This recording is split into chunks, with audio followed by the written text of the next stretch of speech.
the FAA is trying to track down. There are a lot of flights in the air at 9 o'clock in the morning. And a number of them are being diverted to Canada. Some of them are being diverted to Canada. There's lots of confusion. There's lots of radio traffic.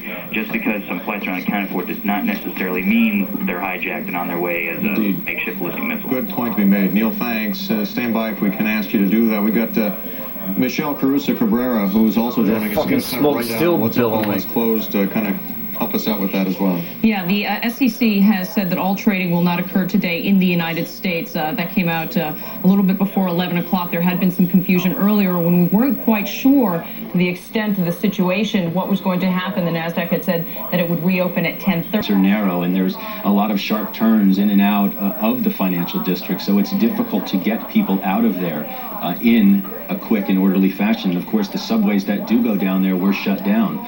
So how do you get out of that area, the surrounding area from the trade centers and, east and west of the tip of Manhattan? We're starting to see global reaction, as we mentioned, to this. Air Canada is on the wires. Yeah, so they are suspending all their flights there in Canada, as all flights in Canada are being suspended. As it happens, the highest Federal Reserve officials are in Basel, Switzerland, where they were attending a conference there, including Fed Chairman Greenspan and including Bill McDonough, who runs the Fed's New York City District office, and he is saying, as Fed officials always do when there is a crisis of sorts, that the Fed will provide liquidity as needed. So we should let the people know that that is being announced by the Federal Reserve at this point as well. Also on the Associated Press.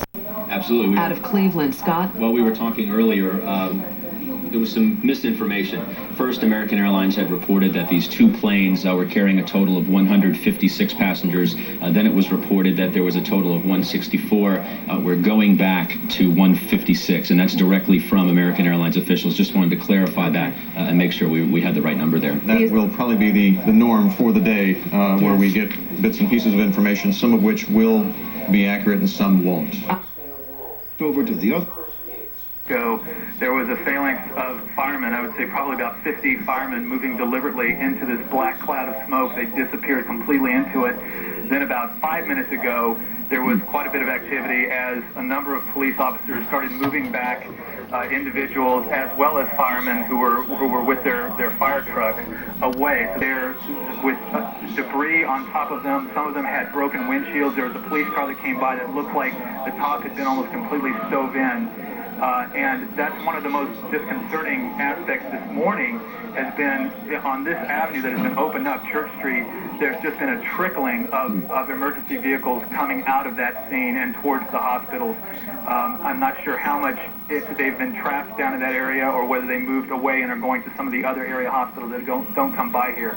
But I have not seen anywhere near the number of ambulances leaving the site that one would expect.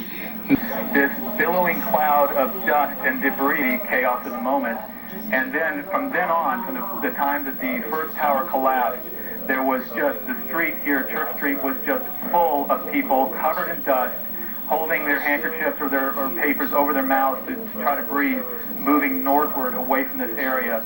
That stream trickled out, and then when the second building collapsed, once again there were more people, but this time when the second building collapsed, I witnessed firemen who were helping one another, struggling up the street, covered in debris.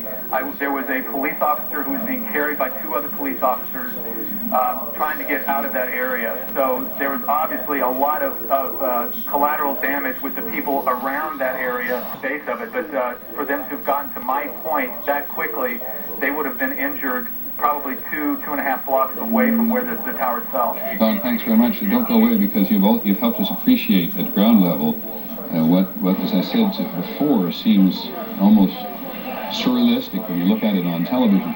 In terms of people getting out of the trade towers, do you have any sense at all, or have you heard anything, even anecdotally, from the cops about how many people managed to get out of the building before they collapsed? No, absolutely not. But you can imagine that the World Trade Centers, I'm not sure how many elevators exactly they have, but I have been in those buildings, and I think there are around 20 elevators in each. If they shut down immediately,